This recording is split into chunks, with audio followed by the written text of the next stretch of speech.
آیا فساد میں مدت کے اندر یہی ہے کہ 3 چیزوں سے خالی تنافر حروف سے، غرابت سے، مخالفت قیاس لغوی سے۔ تنافر کا آپ کے سامنے وضاحت کے ساتھ بیان ہو گیا۔ اب مصنف رحمہ دوسرا لفظ ذکر کر رہا ہے، غرابت۔ آپ کو بتا دیا کہ غرابت غریب سے ہے، غریب ناشنا کو کہتے ہیں۔ مسافر کو بھی غریب اس لیے کہتے ہیں کہ اس کو کوئی نہیں پہچانتا۔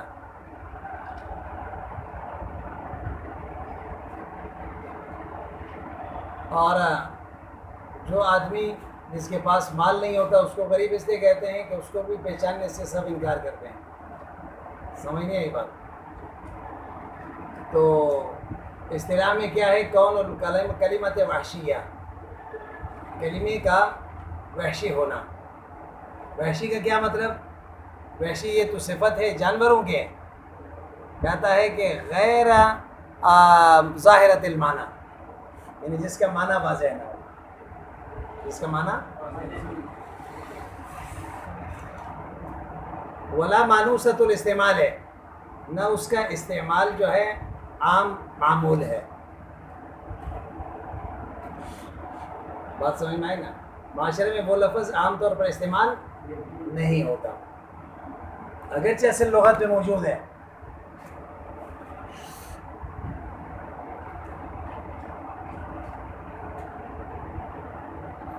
پھر اس کی مثال ذکر کیا مسرج کا، نحو مسرجن، جیسے مسرج۔ ابن الحجاج یہ شاعر ہے، ربیع ابن عبداللہ، اس کا یہ شعر ہے وَمُقْلَةً وَحَاجِبًا مُزَجَّجًا وَفَاحِمًا وَمُرْسَنًا مُسَرَّجًا۔ یہ اپنے ممدوحہ کے اعضاء کا تعریف کر رہا ہے۔ تو ازمان ابدت واضحا مفلجا اغر و براقن و طرفر۔ بات سمجھ میں آئی نا؟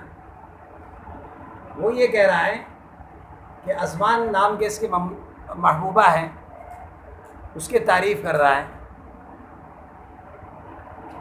کہ مقلا آپ کو بتایا آنکھ کے پتلی کو کہتے ہیں جو سیاہ و سفید ہے، حاجب آبرو کو کہتے ہیں، اور مزجج کہتے ہیں باریک اور لمبے کو، فاہم یہ فہم سے ہے، فہم کوئلے کو کہتے ہیں، اور یہ صفت ہوگا شعر کے، بال کے، یعنی بال بالکل کوئلے کی طرح سیاہ۔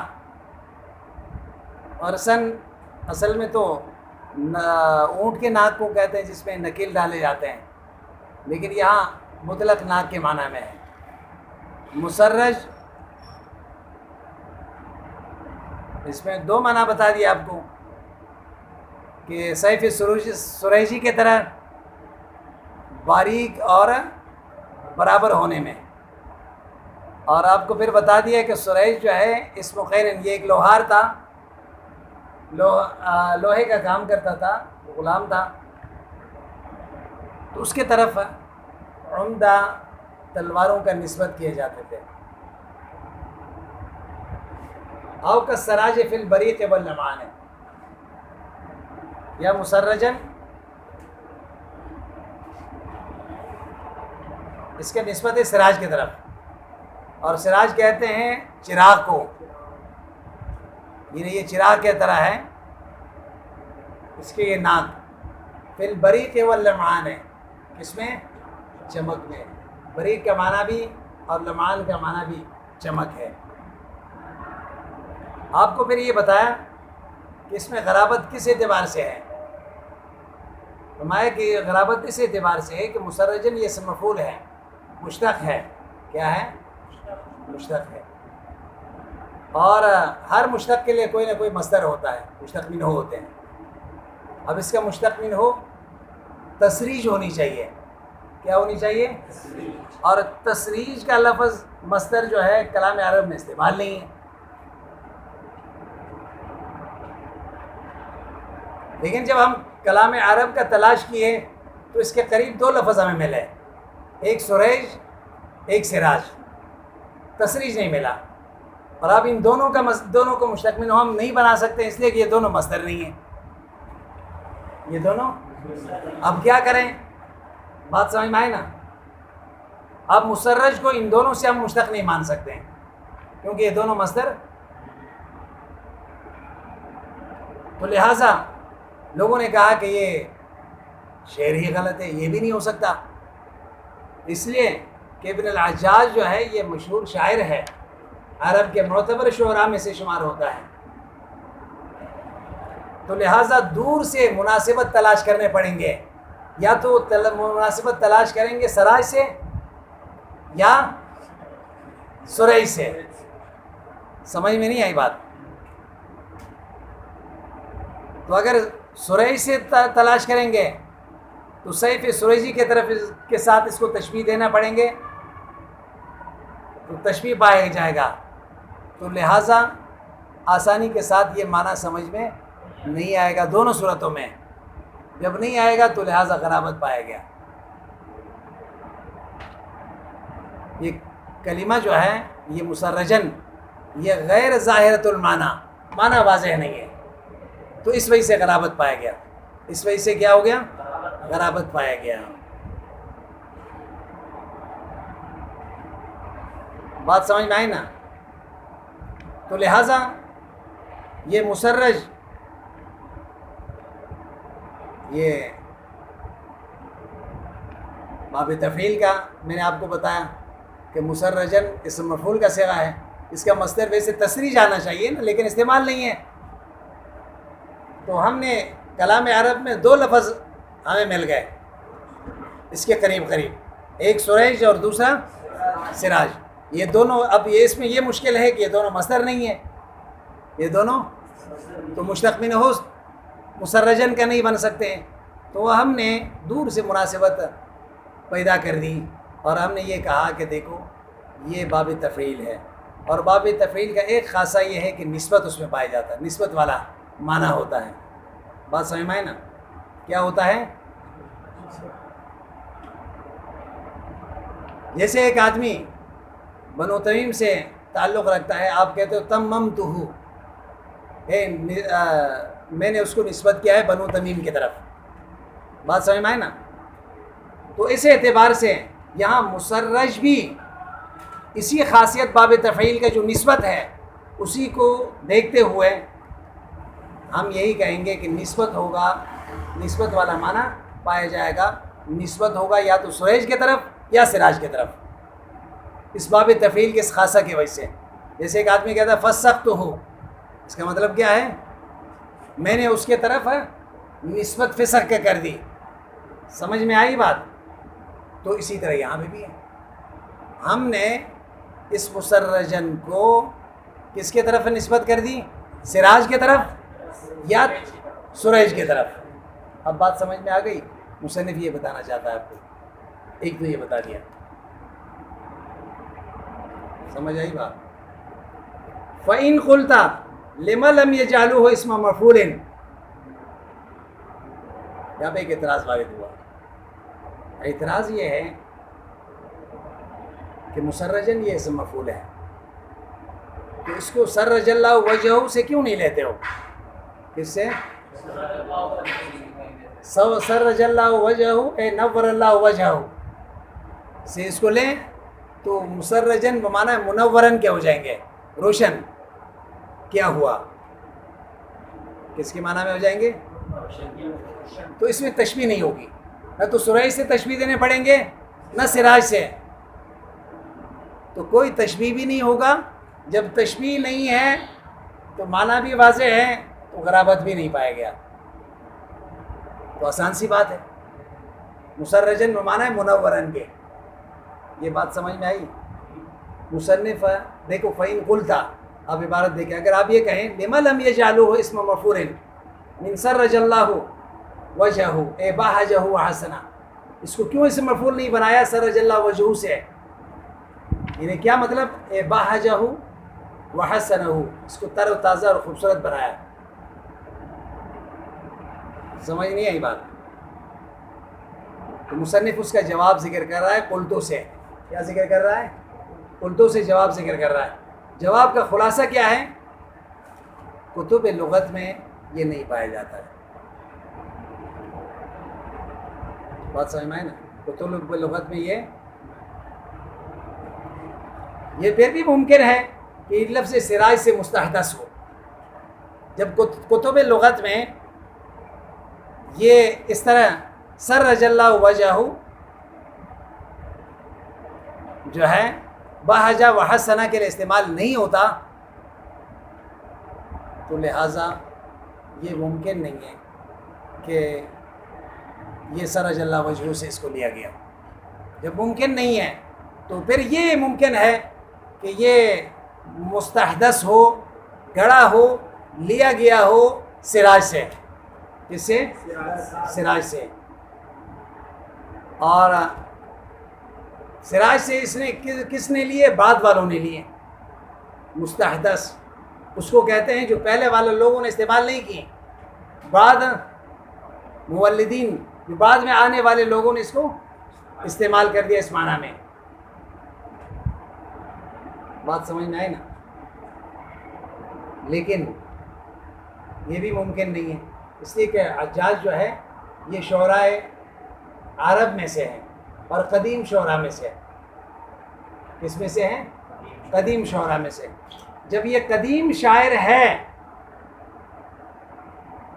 تو اگر ہم یہ کہیں کہ وہ مسرجن جو ہے یہ مشتق ہے اس سرج اللہ سے، تو پھر اس صورت میں غرابت پایا جائے گا. بات سمجھ میں آئے نا؟ اور پھر یہ لازم آئے گا کہ یہ سابق کو لاحق کے ساتھ ملانا پڑے گا. گویا مشتق من ہو پہلے، مشتق پہلے ہے اور مشتق من ہو بعد میں ہے. کیونکہ ہم یہ کہہ رہے ہیں نا مسرجن پہلے استعمال ہوا، لیکن سراج کے معنی میں استعمال بعد میں گھڑا گیا. بعد میں جب بعد میں گھڑا گیا ہے تو یہ کیسے ہو سکتا ہے کہ مشتق من ہو بعد میں ہو اور مشتق پہلے ہو؟ سمجھ نہیں آئی بات؟ ایسا نہیں ہو سکتا، بلکہ مشتق من ہو پہلے ہوتا ہے اور مشتق بعد میں ہوتا ہے. یہاں تو معاملہ الٹ ہے، تو اس لیے یہ بھی نہیں ہو سکتا. تو لہٰذا ہر صورت میں ہمیں کیا کرنا پڑے گا؟ اس کو یا تو سراج سے یا سرئی سے لینا پڑے گا، اور وہ بھی دور سے مناسبت تلاش کر کے، جیسے ماقبل کہا. جیسے دیکھیں فَإِن قُلْتَ، اگر کوئی یہ کہیں لما لم يجعلوه اسم مفعول، کیوں نہیں بنایا اس کو اسم مفعول؟ سرج اللہ وجہہ سے بہجہ و حسنہ.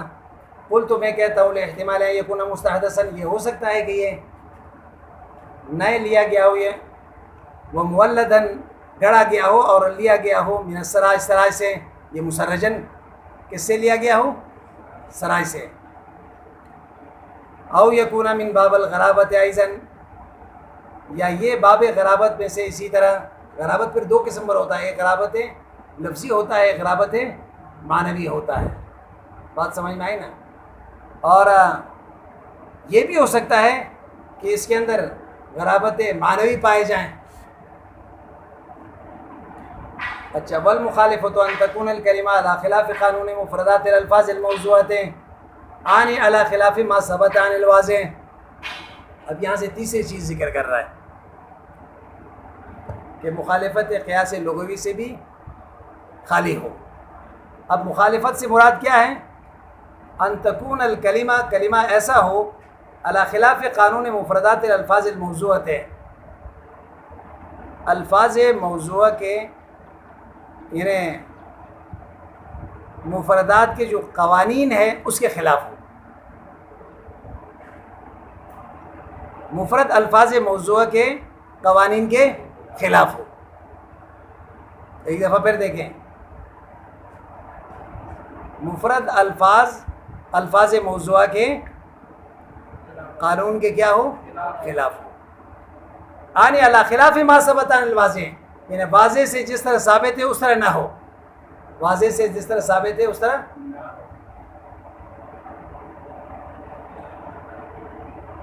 واضح سے جس طرح ثابت ہے اس طرح استعمال نہیں ہوا. یعنی قانون صرفی کے خلاف. مفردات الفاظ سے مراد کیا ہے؟ قانون صرفی. صرف کی جو قواعد اور اصول و ضوابط ہے نا اس کے خلاف رہا. اب یہ کہا مخالفت سے یہی مراد ہے کہ اس میں الفاظ موضوع کے جو مفردات ہیں ان کے قوانین کے خلاف ہو تو اس کو کیا کہتے ہیں؟ مخالفت. اس سے کیا مطلب ہے؟ اس نے بتا دیا ہے کہ علی خلاف ما ثبت عن الواضح. اس سے مراد یہ ہے کہ واضح سے جس طرح ثابت ہے اس کے خلاف. اس کے اب یہاں پہ یہ دیکھیں مصنف علیہ رحمہ نے آپ کو بتا دیا ہے کہ واضح سے اگر اس کے خلاف ثابت ہوا، بات سمجھ میں آئے نا، تو واضح سے خلاف ثابت ہو جائیں تو سمجھ لیں کہ یہ غلط ہے. یہ کیا ہے؟ غلط. اگر واضح سے اسی طرح ثابت ہے تو پھر کوئی مسئلہ نہیں ہے، اگرچہ قوانین کے خلاف بھی کیوں نہ ہو. کیونکہ آگے پھر نحو الاجلل بفک الادغام ہے، نحو فی قولہ الحمد للہ العلی الاجلل، یہ مثال ذکر کر رہا ہے. یہ مخالفت باقبل جو کہا لا خلاف ما ثبت عن الواضح، اس کے لیے تفریح ذکر کر رہا ہے. کیا ذکر کر رہا ہے؟ تفریح. اس کا مثال کیا ہے؟ کہتا ہے جیسے اجلل ہے، بفک الادغام ہے، ادغام کے بغیر دو حرف ایک ساتھ آ جائیں ایک ساتھ، تو قانون یہ ہے کہ پھر ایک کو دوسرے میں کیا کیا جاتا ہے؟ اجل ہونی چاہیے. یہاں کیا ہے؟ الحمدللہ العلی الاجلل. ہونا تو یہ چاہیے تھا کہ الحمدللہ العلی الاجل. سمجھ آئی بات؟ یہ کیا ہے؟ یہ مخالفت ہے قانون صرفی کے خلاف. دو حرف ایک ساتھ آ جائیں تو قانون صرفی یہ کہتا ہے کہ وہاں ادغام ہوگا، اور واضح سے بھی اسی طرح ثابت ہے. واضح سے بھی اچھا. والقیاس الاجل، قیاس کا تقاضا یہ ہے کہ اجل ہونی چاہیے. فنحو آل وماء وابا یابا وعبر یعبر فصیح لأنه ثبت عن الواضح كذلك. یہ آگے علی خلاف ما ثبت عن الواضح اس پر تفریح ذکر کر رہا ہے. آپ کو بتا دیا کہ مخالفت اس کو کہتے ہیں مفردات کے جو الفاظ موضوع ہے اس کے کیا ہو؟ اس کے قانون کے خلاف ہو. اس کے قانون کے خلاف ہو. اور اس سے کیا مطلب ہے؟ پھر آپ کو بتا دیا ہے کہ علی خلاف ما ثبت عن الواضح، واضح کے وضع کے خلاف. واضح کے اب یہاں پہ فنحو آل و ماء، یہ ایک اعتراض کا جواب ہے. اعتراض یہ ہے کہ دیکھو آل اصل میں اہلن تھا، کیا تھا؟ ماؤن اصل میں موہم تھا، اور اس صورت میں دونوں صورتوں میں حمزہ جو ہے یہاں آلون میں اصل میں اہلن تھا، ہاں حمزے سے بدلا. کیا بدلا؟ موہن میں بھی ہا جو ہے حمزے سے بدلا. کیا بدلا؟ حمزے سے بدلا. اور حال یہ ہے کہ قانون عرب میں یہ اگرچہ ہا جو ہے وہ حمزے سے نہیں بدلتا، حمزے سے، لیکن یہاں ہوا ہے. کیوں؟ اس لیے کہ عرب سے اس طرح ثابت ہے. عرب سے اس لیے ہم نے یہ کہا کہ علی خلاف ما ثبت عن الواضح، واضح سے اسی طرح ہم نے سنا ہے. بات سمجھ میں آئی نا؟ اسی طرح آبا یا آبا ہے، یہ فتح یفتح کے باب سے آتا ہے. کس سے آتا ہے؟ اور فتح یفتح کا باب کے اصول یہی ہے کہ عین کلمہ یا لام کلمہ جو ہے حروف حلقی، ان دونوں میں سے کوئی ایک حروف ہے. یہاں کوئی ایک بھی حروف حلقی نہیں ہے. قانون کے خلاف ہو گیا نا، لیکن پھر بھی آیا باب فتح سے. کہتا ہے اس لیے کہ واضح سے ثابت ہے. جب واضح سے ثابت ہوگا تو اس کو ہم کیا کہیں گے؟ خلاف قانون نہیں کہیں گے. اسی طرح عبرہ یا عبرو ہے، یہ واو متحرک ما قبل مفتوح واو کو الف سے بدلنا چاہیے نا، زالہ یہ زالوں کے وزن پر ہونی چاہیے، لیکن نہیں بدلا۔ قانون تو یہ کہتا ہے، اس لیے کہ واضح سے اس طرح ثابت ہے۔ فصیح، یہ سارے الفاظ کیا ہے؟ اگرچہ قانون کے خلاف ہے، قانون کی کیا ہے، لیکن واضح سے ثابت ہے تو اس لیے اس کو فصیح کہیں گے۔ تو آپ صرف کے اصول میں آپ پڑھ چکے ہیں، ایسے چیزوں کو جو قاعدہ اور قانون کے خلاف ہو لیکن عرب اس کو استعمال کرتے ہیں، اس کو کیا کہتے ہیں؟ شاذ کہتے ہیں۔ کیا کہتے ہیں؟ شاذ کہتے ہیں۔ سمجھ میں بات آئی؟ فصیح، مصنف فرما رہے ہیں کہ یہ سارے الفاظ کیا ہیں؟ فصیح ہیں۔ لأنه ثبت عن الواضح كذلك، اس لیے کہ واضح سے اسی طرح ثابت ہے۔ جب واضح سے ثابت ہے تو لہٰذا قاعدہ اور قانون کے خلاف ہونا یہ کوئی معنی نہیں رکھتا۔ قیل فصاحت المفرد خلوص مما ذکر ومن الکراہۃ فی السماع۔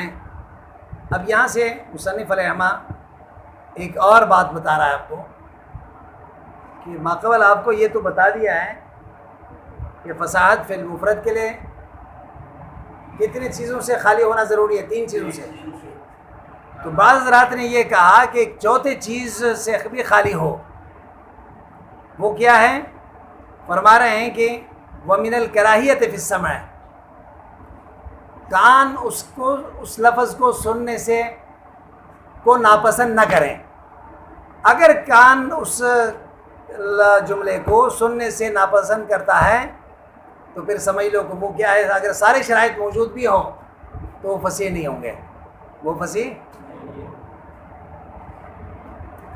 قیل یہ کہا گیا ہے فصاحت المفرد ہے، مفرد کا فصاحت خلوص ہو، خالی ہونا ہے، میں موضوع کیا جو ماقبل ذکر ہوا اس سے بھی، یہ 3 چیزیں تو ماقبل ہوئے ہیں۔ اور چوتھا یہ ہے کہ وَمِنَ الْكَرَاهِيَةِ فِي السَّمْعِ، کراہیت فی السماع سے بھی خالی ہو۔ کراہت فی السماع سے مراد یہ ہے کہ کان سننے کو ناپسند نہ کر رہا ہو۔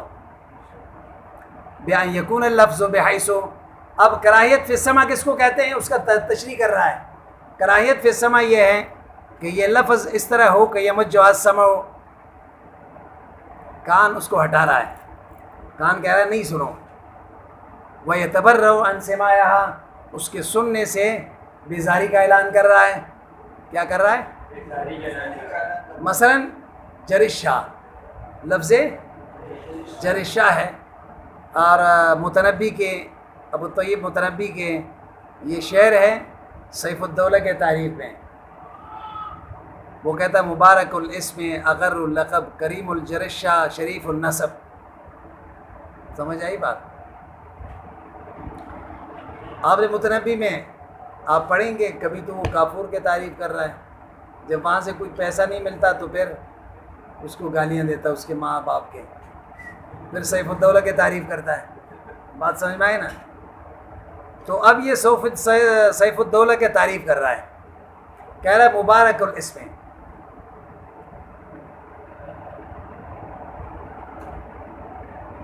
یعنی متبرک نام والا ہے، کیونکہ سیف الدولہ تو اس کا لقب ہے نا، اور نام اس کا علی تھا، تو علی نام ایک تو حضرت علی کی نسبت سے مبارک ہے، ایک اس لیے کہ علی کے نام میں علو ہے۔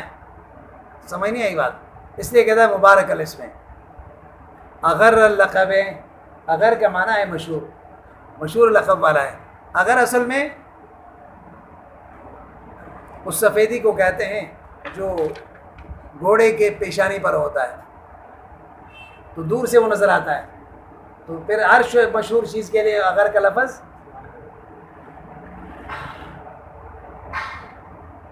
کریم الجرشہ، کریم معنی شریف اچھے کے ہیں، جرشہ نفس کے معنی میں۔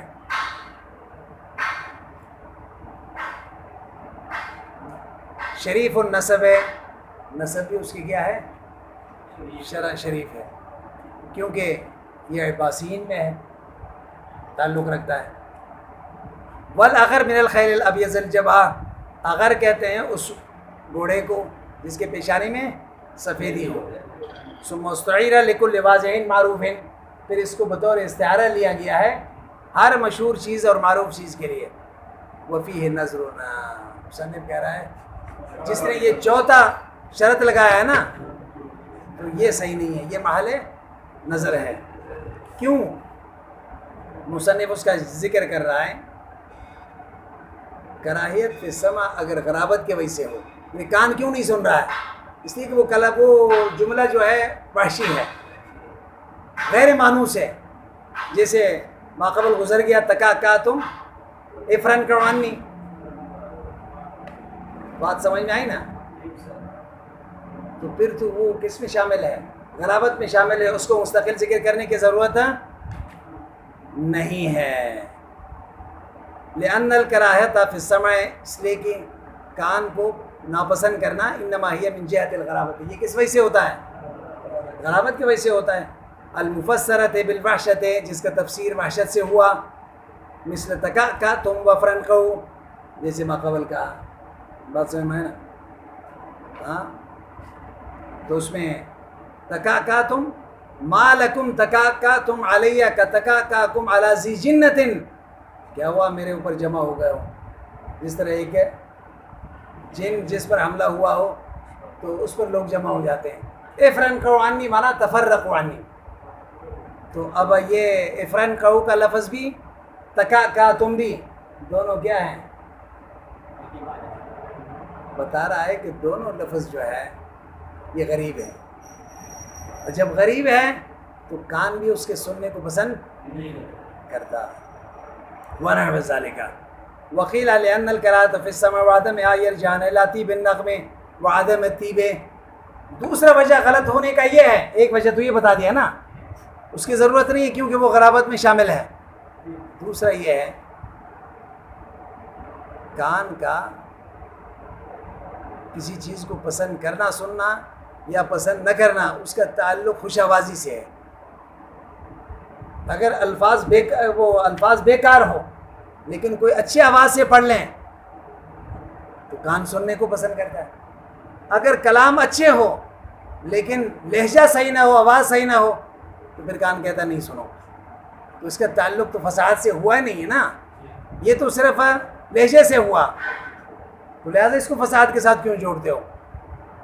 وکیل بعض لوگوں نے یہ کہا لأن الکراہۃ فی السمع، اس لیے کہ کان کا کری سمجھنا، ناپسند سمجھنا اس کا سننا، وعدمہا اور یا ناپسند وعدمہا عدم کراہیت کا، یرجعان الی طیب النغم، یہ دونوں راجع ہوتے ہیں الی طیب النغم، نغم کہتے ہیں آواز کو، آواز کی خوبصورتی کی طرف، وعدم الطیب اور آواز کے خوبصورت نہ ہونے کے اعتبار سے، اور آواز خوبصورت ہو تو کان سننے کو پسند کرے گا، آواز خوبصورت نہ ہو تو پسند نہیں کرے گا۔ لا الی نفس اللفظ، لفظ کی طرف نہیں دیکھا جاتا وہاں۔ مصنف کہتا ہے یہ پہلا وجہ تو صحیح ہے رد کا، لیکن یہ دوسرا وجہ جو رد کا ہے نا وہ فیہ نظر، اس میں گڑبڑ ہے۔ کیوں؟ للقطع باستکراہ الجرشہ دون النفس، اس لیے کہ اوپر جو شعر ہے نا کریم الجرشہ، اس کو جتنے بھی خوش آوازی سے آپ پڑھیں تو کان کہے گا کہ وہ سننا ہی نہیں ہے، لیکن نفس کو جتنے بھی برے لہجے سے پڑھیں لیکن پھر بھی کان جو ہے سننے کو پسند کرے گا نفس کو۔ سمجھ نہیں آئی بات؟ للقطع باستکراہ الجرشہ، اس لیے کہ یقینی ہے، للقطع کا معنی کیا ہے؟ یقینی ہے، باستکراہ الجرشہ، جرشہ جو ہے یہ کری ہے، دون النفس، نفس جو ہے یہ کری نہیں ہے، ما قطع نظر النغم، اس میں آواز کو نہیں دیکھا جاتا ہے، آواز خوبصورت بنائیں یا خوبصورت نہ بنائیں، دونوں صورتوں میں یہ جرشہ کیا ہے؟ کان اس کو سننے کو پسند نہیں کرتا۔